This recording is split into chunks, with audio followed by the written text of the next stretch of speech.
Olá, amigos aprendizes do Evangelho. Hoje, do livro Pão Nosso, o comentário vai ser do capítulo 147. O título é Não é Só, baseado numa fala de Paulo na carta aos Colossenses, capítulo 3, versículo 8, em que ele nos convida. Mas agora, despojai-vos também de todas estas coisas, da ira, da cólera, da malícia, da maledicência, das palavras torpes de vossa boca. Que Bom, convite. é, este versículo, né, ele fala sobre os nossos vícios que são morais, né? Que eles estão entranhados lá no nosso ser. Então, a gente desenvolveu isto nesta vida? Talvez sim, talvez não, né? É, mas é como que se fosse uma feridinha, vai, que está ali entranhado no nosso... É uma célula, né? Vamos dizer que é uma célula. E aí, dependendo das nossas atitudes, das nossas ações, a gente aciona essa célula. E aí, então, a coisa pode ficar um pouco mais intensa, ou se a gente ficar mais amenizado, de acordo com as nossas atitudes, né? E aí, o que vem a ser, então? São as nossas malícias, né? Porque isso aqui a gente usa muito, né? As malícias. As pessoas usam muito isso aqui. Como as pessoas são maliciosas, né? E às vezes até a gente tem esse comportamento. São palavras torpes, né? E o que vem a ser? Ah, sabe aquelas coisas que dá para ter segundas intenções? A gente também ainda faz muito isso, né? Então, mas eu estou te falando isso. Se você entendeu aquilo, o problema é seu. A gente dá como resposta. Mas, na verdade, a gente usa isso de uma forma maliciosa, né? Talvez hoje a gente aí não tenha tanto mais aflorado a ira, a cólera, mas ainda assim a gente tem esses momentos, né? E aí, cada um de nós devemos buscar os nossos defeitos e os nossos vícios para que a gente tente melhorar. E Emmanuel chama as nossas atenções nessas palavras, que a maioria das palavras que a gente fala, muitas vezes elas são inúteis. Por exemplo, vou bater papo na rua aí com o vizinho. Quais daquelas palavras que eu estou falando ali têm peso, né? Então, às vezes a gente perde um tempão ali fora, conversando, batendo papo, tarará, tarará, são palavras ao vento, né? E assim, para que serviu aquilo? Talvez não serviu aquilo para nada, né? Então, são palavras inúteis. Paulo diz que nada é puro para aqueles que são impuros. Olha só que forte.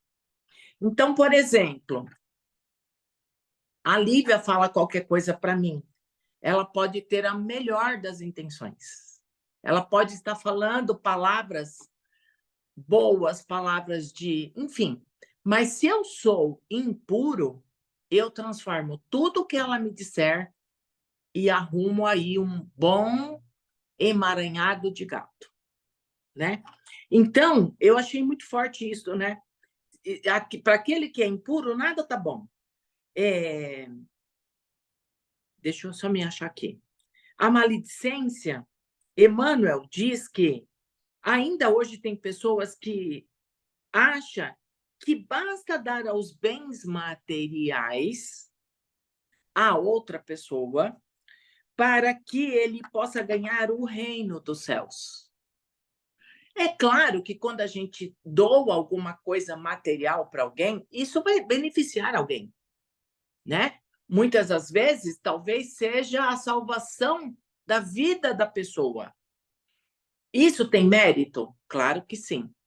Mas isto aqui não basta para a gente ganhar o caminho, para ganhar, né, o reino dos céus.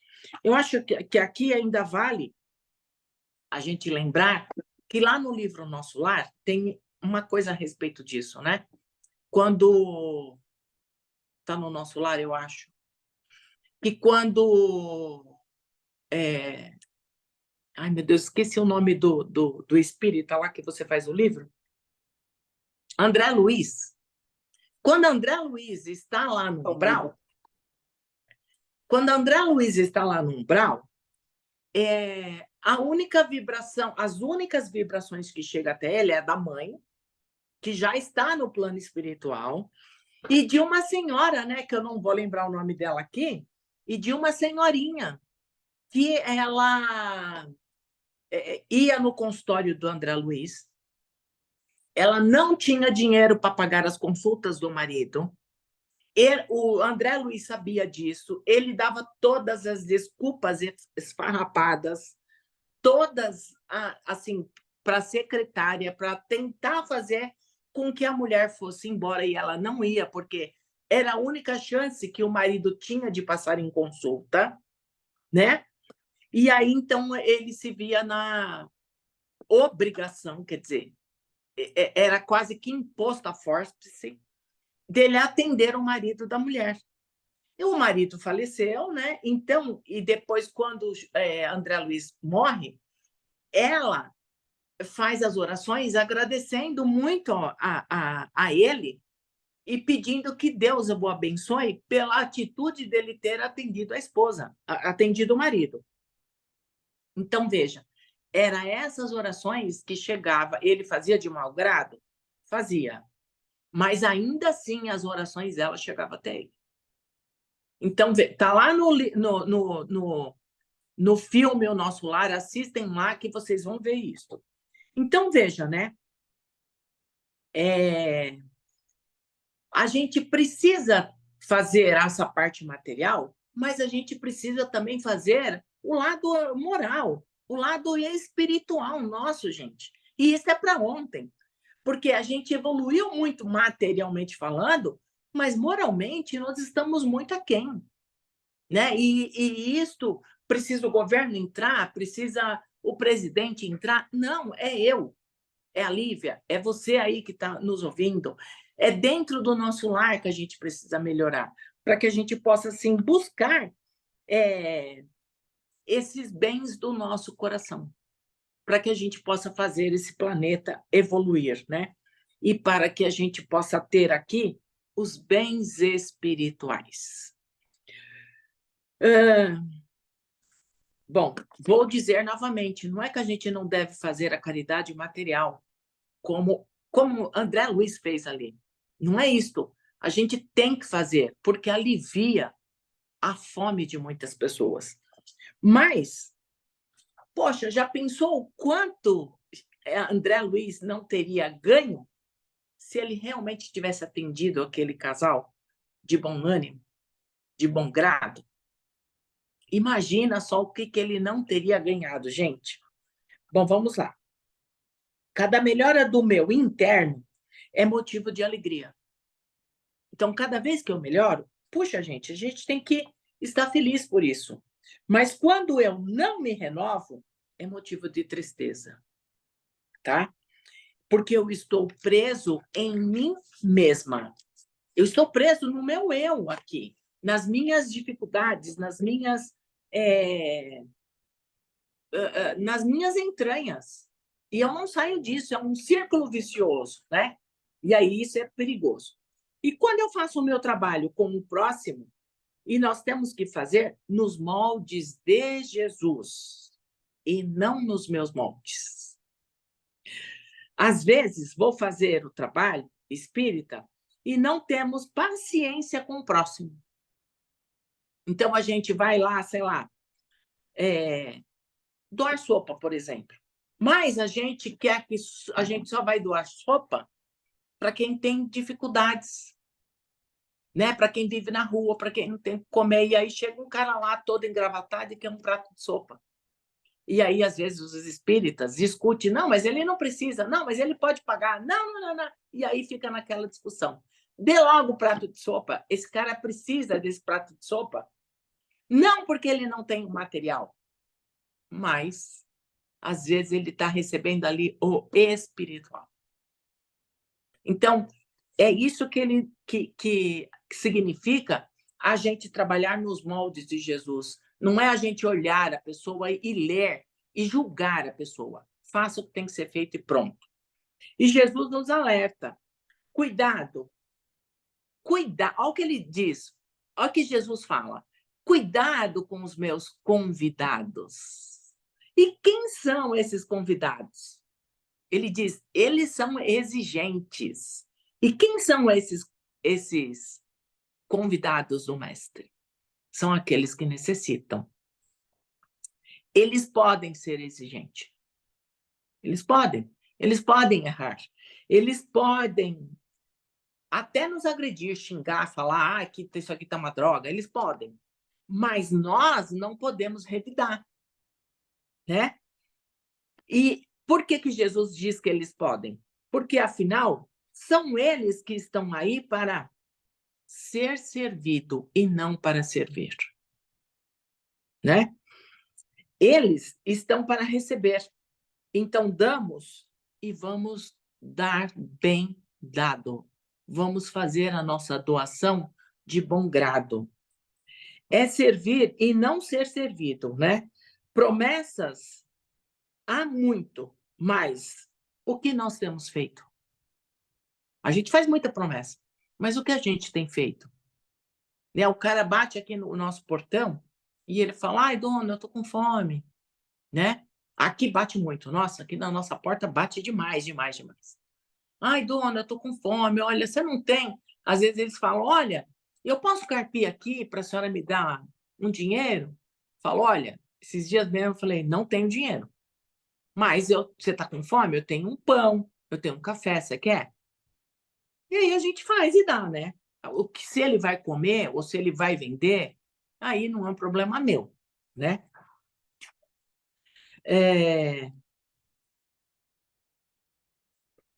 Mais vale um monte de negação para o arrependimento e fazendo ao que quem promete que o mundo fica só na promessa. Então, por exemplo, eu posso me negar. Eu posso me negar a ir doar sopa, por exemplo.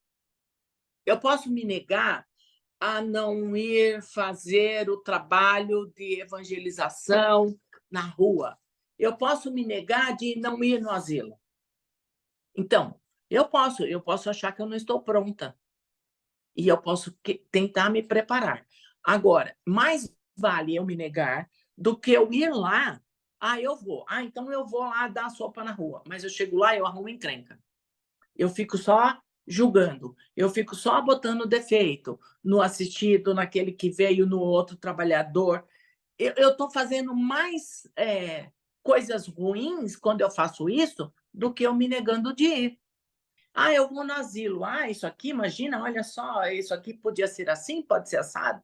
Eu fico dando opinião, querendo mudar o mundo, prometendo um monte de coisa que eu não consigo cumprir. Então, mais vale eu me negar de ir do que eu ir para fazer esse tipo de coisa aí que eu não deveria fazer. Não é isso, Lívia? Que você pode completar. É isso. Quando eu vejo comentário assim do Emmanuel relacionado a esse tema, eu não consigo não me lembrar de um exemplo muito clássico que tem no livro Voltei, do irmão Jacó, que é um pseudônimo de um cara que foi, acho que vice-presidente, presidente, sei lá, da Federação Espírita Brasileira. E eu adoro esse exemplo porque é tão vinculado a essa nossa reforma interior, porque esse cara, primeiro, né, olha o cargo, né? O cargo que ele atingiu aí, representando o espiritismo no Brasil, e o tanto que ele fez, o tanto de obras que ele deixou, ajudou a alavancar o espiritismo. Aí, da mesma forma que a Polônia falou, você dá um prato de sopa, você acha que isso é ruim? Você dá uma comida? Não, isso está beneficiando externamente. Então, isso pesou espiritualmente para ele, né? Para onde ele foi, pela recepção que ele teve, porque foi recepcionado lá por uma equipe de Bezerra. Mas ele não tinha luz. Aí pensa na decepção, assim, de quando você tá no mundo espiritual, você acha que você fez tudo certinho aqui. Aí você chega lá, você é bem recepcionado, você tem clareza, instrução, sabe? Ter instrução e entendimento do que está acontecendo no pós-morte, saber das coisas, mas se olhar para o lado, todo mundo tem luz e você não tem. E você está apagado. Qual que foi o caso dele? Ele trabalhou muito externamente, mas esqueceu de acender a própria luz. E aí é o que o Emmanuel está falando nesse capítulo, porque muitas vezes a gente faz as ações externas, mas esquece de transformar essas feridas que a Apolônia falou que a gente tem, essas como se fossem células cancerígenas, né, que insistem em agir, e a gente retomar todo o nosso passado de instinto e nos rendermos à ira, a todas essas mazelas internas que a gente tem, que podem ser pouco a pouco transformadas na famosa reforma íntima que a gente deve fazer todo dia, que não é fácil, que não é de repente, mas que é aos poucos e é tão importante. E uma coisa muito legal é que às vezes a gente fica pesando muito, falando assim: ah, não, eu tenho que me transformar, eu tenho que fazer a reforma íntima, porque eu não quero ir para um umbral, né? Porque eu quero ser bem recepcionada no mundo espiritual, porque eu não quero sofrer, não sei o quê. Só que a gente se esquece que essas pequenas transformações de dentro, elas já refletem positivamente aqui, nas coisas que a gente vivencia aqui. Então, escolhas que a gente faz, de, por exemplo, fechar a boca ao invés de falar besteira, de quando for fazer algo, fazer realmente do coração, né? Não só externamente. Além de dar o material, dar da nossa própria prece, da nossa própria vibração, da nossa própria paciência, igual as coisas que a gente pode fazer dentro da nossa própria casa, né? Tanto que a gente pode aplicar dentro da nossa própria casa. Esse tipo de luz que a gente acende dentro da gente, o fruto já vem agora desse nosso plantio. Porque a nossa vida aqui na Terra se tende a se tornar mais leve com essas escolhas que a gente faz. Então, de repente, se a gente mudar a perspectiva, e ao invés de tentar fazer isso só pelo futuro, né, aquela barganha que a gente faz com Deus assim, eu tenho que fazer tal coisa porque eu quero meu lugarzinho no céu. Se a gente pensar que a gente já colhe o fruto agora, talvez a gente fique mais motivado, que é tudo um psicológico, né? Da gente ser trabalhado todo dia, por que que eu tenho que fazer o bem mesmo? Para o nosso próprio bem, para o nosso próprio bem-estar, para o bem-estar daqueles que convivem com a gente. Porque se a gente se transforma, a gente acaba sendo exemplo vivo e a gente melhora o convívio com as pessoas no nosso dia a dia, com as pessoas que moram dentro da nossa própria casa. A gente acaba dando o exemplo de ser o evangelho, né? De vivenciar o evangelho, ao invés de só ter o título, né? O título de espíritas, o título de cristãos. Então, mais um lembrete para a gente que o Emmanuel nos dá de como nós precisamos pensar na verdadeira transformação, que a verdadeira transformação não se mede em atitudes externas, né? Na fome que a gente alivia, né? No agasalho que a gente dá. Isso é um benefício que a gente deixa no nosso rastro, né? No nosso rastro aqui na Terra. Só que a gente tem que lembrar de acender a luz interna, que é a nossa verdadeira transformação. Então, é mais um lembrete do Emmanuel de como a gente pode melhorar, de como a gente pode ser melhor a cada dia de verdade e não só aparentemente bom, né? Porque quando a gente faz uma coisa externa, a gente está inclusive disposto não, inclusive exposto para receber elogios de outras pessoas. Então, nossa, a Lívia é caridosa, porque a Lívia faz um trabalho com pessoas de rua.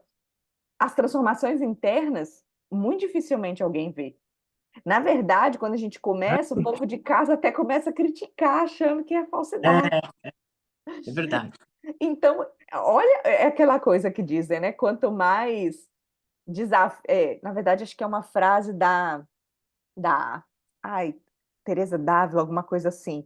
É justo o que muito custe, o que muito vale. Então, assim, é desafiador? É, mas é o que mais pesa na nossa transformação interior. Então, talvez se a gente receber críticas de, nossa, tá aí se Querendo ser passando de santa. santa, querendo ser santa. É. Talvez isso seja um termômetro de que a gente realmente está se transformando. Muito além das atitudes externas que vêm elogios fáceis, né? Porque se a pessoa está vendo a gente dando a comida, é muito mais difícil alguém criticar do que se a gente está tentando falar menos besteira, criticar menos o outro, né? Ter menos raiva, explodir menos, ficar com a boca fechada quando alguém vem com mil e uma pedras, né? Direcionadas para nós. É um trabalho diário. E por isso a gente reforça, né, esses comentários do Emmanuel toda semana, porque a gente precisa desse lembrete toda semana. Se a gente Todo aprendesse de dia. primeira, seria muito fácil. Nossa, ia ser o planeta já seria luz, né? Já Seria luz. teríamos, nós já estaríamos na fase da regeneração e não mais no planeta de provas e expiações, mas ainda estamos aí. É Mas isso. a gente chega lá, a Chegamos, gente vai. chegaremos. Chegaremos, que é uma lei. A gente pode ficar tranquilo É, quanto a isso. É uma lei. Vamos evoluir. querendo a gente, sim ou não, a gente vai chegar lá. Então, É isso. vamos acelerar, né? Vamos tentar acelerar o processo. Vamos acelerar e Mas vamos. aproveitar esse nosso momento de encerramento também para que a gente faça essa conexão, porque essa conexão ajuda a gente a lembrar também, ajuda a gente a sentir, a ser tocado nas fibras mais íntimas para essa nossa real transformação. Se a gente fizer mais preces durante o dia, se a gente estiver mais conectado, né? Como eu me lembrei durante a sua fala também, da oração de São Francisco, que a gente consiga mais amar do que ser amado, né, É, compreender do que ser compreendido. Aí é realmente a gente se diminuir para que o Cristo brilhe por meio de nós. é verdade. É Então isso vamos aí. lá para esse nosso momento de compartilhar tantos benefícios que a gente recebe por meio dessas reflexões, desses aprendizados, que aos poucos vão abrindo o nosso coração, vão nos fazendo sentir que é possível a transformação interna, é possível, passo a passo, fazer a nossa reforma interior. E o nosso mentor é o primeiro que se alegra tanto com isso, que acompanha aqui as nossas batalhas diárias, acompanha os nossos tropeços, acompanha quando a gente vacila, quando a gente se arrepende e quando a gente está disposto a fazer de novo e fazer melhor. E ele está sempre ali para nos dar suporte, que a gente se lembre para que a gente possa fazer essa conexão com ele, receber mais força, saber que não estamos sozinhos nessa batalha, mesmo que visivelmente pareça que estejamos sozinhos, né, entre os encarnados, espiritualmente, quando a gente se propõe a mudar, se propõe a fazer o bem, a gente atrai muita coisa boa, a gente atrai muitos espíritos que nos dão esse fortalecimento do dia a dia. Além disso, as equipes que são responsáveis pela nossa família como um todo, né, que dão as diretrizes aí, que dão o suporte para os planejamentos que fizemos antes de encarnar, as equipes dos centros espíritas que frequentamos, então, nesse nosso caso aqui, que possamos cumprimentar com um abraço fraterno os responsáveis pelos estudos lá do Grupo Espírita Aprendizes do Evangelho, do qual fazemos parte, que possamos sentir esse fortalecimento proveniente deles também, e que possamos compartilhar essa luz que recebemos todos os dias com os nossos irmãos de humanidade, a começar por aqueles que estão mais próximos, que convivem conosco todo dia, dentro dos nossos lares, aqueles queridos que tantas vezes nós tentamos ter uma convivência melhor e que é tão desafiador, mesmo morando dentro da própria casa, né? Possamos nos conectar com esses familiares, em especial os que são mais difíceis ao convívio, mesmo que não morem na nossa casa, que possamos por alguns instantes lembrar desses que precisam tanto de ajuda, envolvendo também os nossos vizinhos, mentalizando o nosso bairro todo iluminado, que possamos lembrar dos nossos ambientes de trabalho, de estudo, ambientes que convivemos durante a nossa semana, pensar até no trajeto que fazemos, às vezes de carro, às vezes a pé, das pessoas que encontramos, que nós possamos ser luz na caminhada, que nós possamos ser luz na vida dos outros, nesses encontros que temos no nosso cotidiano, que possamos expandir assim essas vibrações para cobrir toda a nossa cidade, todo o nosso estado. E nós aqui que nos reunimos virtualmente, podemos nos encontrar em locais tão diferentes, podemos pensar nessas vibrações se unindo e cobrindo todo o nosso querido Brasil, cobrindo todo o nosso querido planeta Terra. Aqui no nosso país, que possamos centralizar as vibrações em Brasília, para representar essa nossa vibração de amor por todos aqueles que cuidam da gestão pública, seja federal, estadual, municipal, nos três poderes, que todos aqueles relativos a essa tarefa, que possam receber inspiração dos seus mentores para fazer o melhor, visando a justiça social para toda a nossa população, em especial os que são mais fragilizados pelo sistema como um todo. Que essas vibrações se estendam para os outros governantes ao longo do nosso planeta, em especial aqueles que ainda se decidem por fazer guerras, aqueles que estão lidando com catástrofes naturais, que faz ambas as situações, né, faz a população sofrer tanto. Que essa população receba todo o nosso carinho, em especial que onde houver um leito de dor e sofrimento, sejam em casas, nas ruas, nos hospitais, que as nossas energias cheguem para aliviar tanto as dores físicas quanto as dores psicológicas, emocionais, que a nossa vibração de amor leve despertamento também para os corações, para que aguentem firme e acreditem que tudo passa. Acreditem que depois da tempestade o sol brilha em algum momento e que eles esperem com firmeza esse sol brilhar. E que a parte espiritual conectada ao nosso querido planeta Terra, ao nosso querido Brasil, aos arredores de onde vivemos, que essa parte espiritual receba também todo o nosso carinho para despertar os corações ainda arraigados no mal, para que todas as obsessões, as perseguições possam se amainar, principalmente com a transformação de cada um de nós que estamos aqui encarnados, para que a gente deixe de alimentar essas ações inferiores. E que nós possamos, então, deixar as vibrações finais para que a espiritualidade amiga utilize como for mais necessário e que nós possamos continuar nessa conexão para sermos instrumentos da paz do Cristo em todos os instantes da nossa vida. Que assim seja, graças a Deus. Graças a Deus e até a próxima. Até a próxima semana. Um abraço.